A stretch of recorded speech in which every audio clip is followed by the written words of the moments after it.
कौन सी नाजायज़ मांग है? क्या कर रहे हैं आपके यहाँ पे सांसद, आप लोग के विधायक? क्यों नहीं भैया यहाँ पे बनाया जाता पुल? ये राज्य सरकार के अंतर्गत आने वाला ये विषय है, क्यों नहीं अभी तक यहाँ पे पुल का निर्माण किया गया? और पुल तो फिर भी एक कदम बाद में आता है। जिस कारण से यहाँ के लोगों को नदी पार करनी पड़ती है, उस कारण को क्यों नहीं हल किया गया? क्यों नहीं यहाँ पे विद्यालय बनवाया गया? क्यों बच्चे उस तरफ जाते हैं शिक्षा हासिल करने के लिए? क्यों नहीं यहाँ पे विद्यालय है? क्यों नहीं यहाँ पर पीडीएस की दुकानें हैं?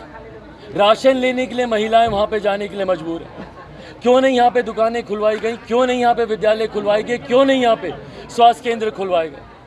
और इन तमाम चीज़ों के अभाव में इन लोगों को नदी पार कर कर उस तरफ जाना पड़ता, जिसकी वजह से ये इतना बड़ा हादसा हुआ। और आपकी सरकार के अभी तक किसी नेता, किसी विधायक, किसी मंत्री ने यहाँ पर आना तक ज़रूरी नहीं समझा। सत्ता पक्ष जिनके अधिकार क्षेत्र में ये पूरा विषय आता है, किसी ने एक बार आकर झांकना तक ज़रूरी नहीं समझा कि उन परिवारों का क्या हाल है। अभी सीएस से हमने बात की, यहाँ पे परिवारों के हालात देखिए, बेसुध होकर महिलाएं जस तस इधर उधर गिरी पड़ी हैं। कल को भगवान ना करे उन लोगों को कुछ हो जाए, क्या यहाँ पर एक 24 घंटे मेडिकल टीम नहीं रहनी चाहिए थी?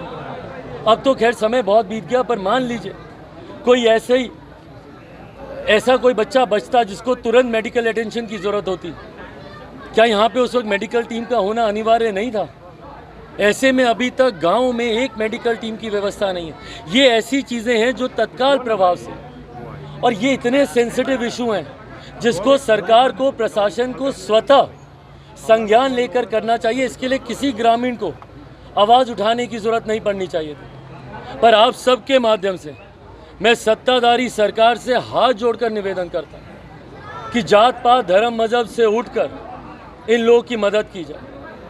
यहाँ पे तत्काल प्रभाव से तमाम सुविधाएं उपलब्ध कराई जाएं, और जिसमें सर्वप्रथम पुल का निर्माण है। बिना कोई समय गवाए तुरंत यहाँ पे पुल के निर्माण का कार्य शुरू होना चाहिए।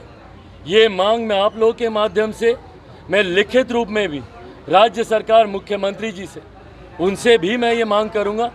और साथ ही में जितनी वैकल्पिक व्यवस्थाएं यहाँ पर हो सकती हैं, तुरंत यहाँ पे राशन उपलब्ध हो उसकी व्यवस्था कराई जाए, स्वास्थ्य केंद्र की व्यवस्था कराई जाए, उच्च विद्यालय की व्यवस्था यहाँ पर कराई जाए। और सबसे पहले जितने पीड़ित परिवार हैं उनको यहाँ पे हर संभव राहत दी जाए। एक परिवार में बूढ़ी माँ है, 3 छोटे छोटे बच्चे हैं और एक विधवा है, 4, जो कि शायद संभवतः ठीक से चीज़ों को समझ भी नहीं पा रही कि क्या हो रहा है उनके साथ। उस परिवार के खाने कमाने वाला व्यक्ति चला गया। सोचिए कैसे अगले दिन के राशन का अब ये लोग इंतज़ाम करेंगे। तो कम से कम जो राहत सरकार के द्वारा मिल सकती है, पेंशन के माध्यम से हो, अलग अलग योजनाओं के माध्यम से हो। अभी मैं भी डीएम साहब से बात करूंगा, उनसे भी तमाम इन चीज़ों का आग्रह मौखिक लिखित दोनों करूंगा।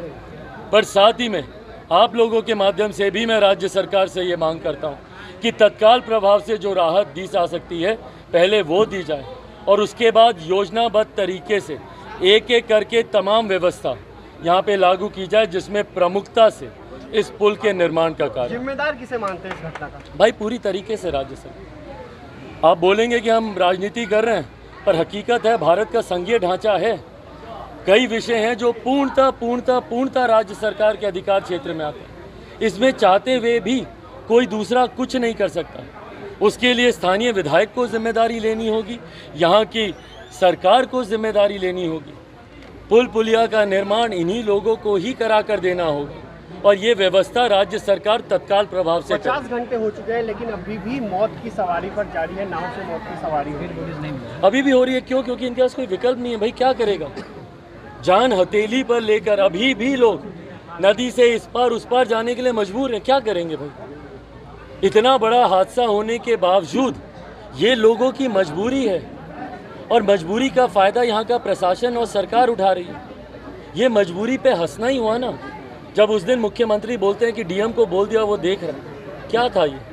आप लोगों की मजबूरी का फ़ायदा उठा रहे हैं। यही इस वक्त चुनाव होता, या यहाँ पर आप बोल दीजिए कि भैया विपक्षी दलों की बैठक इसी गांव में होगी, देखिए कैसे नंगे पांव दौड़े दौड़े मुख्यमंत्री जी आए। पटना में मरीन ड्राइव का दावा होता है कि खूबसूरत बना दिया गया, लेकिन ग्रामीण क्षेत्रों का हाल ऐसा ही है। बिहार के गांव से बिहार की सरकारों को कोई लेना देना नहीं। आज की तारीख में जो बिहार में सरकार है भैया 33 साल से है ना, 33 साल से तो यही सरकार है निरंतरता में।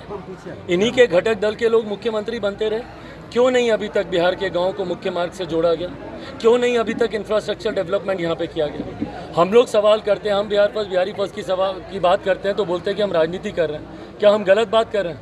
जब हम बिहार में IT जॉब IT सेक्टर की बात करते हैं, यहाँ पे उद्योग खुलवाने की बात करते हैं, क्यों? ताकि इंफ्रास्ट्रक्चर यहाँ का डेवलप हो ना। इस विषय में मेरे मुख्यमंत्री ने आखिरी बार कब बात की? उनसे आप जात पात धर्म मजहब की बातें करवा लीजिए। उनके शिक्षा मंत्री के पास इतनी फुर्सत नहीं है कि यहाँ पर आकर जो बच्चे मरे हैं उनके परिवार वालों से मिल लें। धर्म विशेष को लेकर गाली उनसे दिलवा दीजिए, लोगों की आस्था से खिलवाड़ करवा दीजिए, पर इतनी फुर्सत नहीं है कि आके बच्चों से मुलाकात करें। चलिए, धन्यवाद।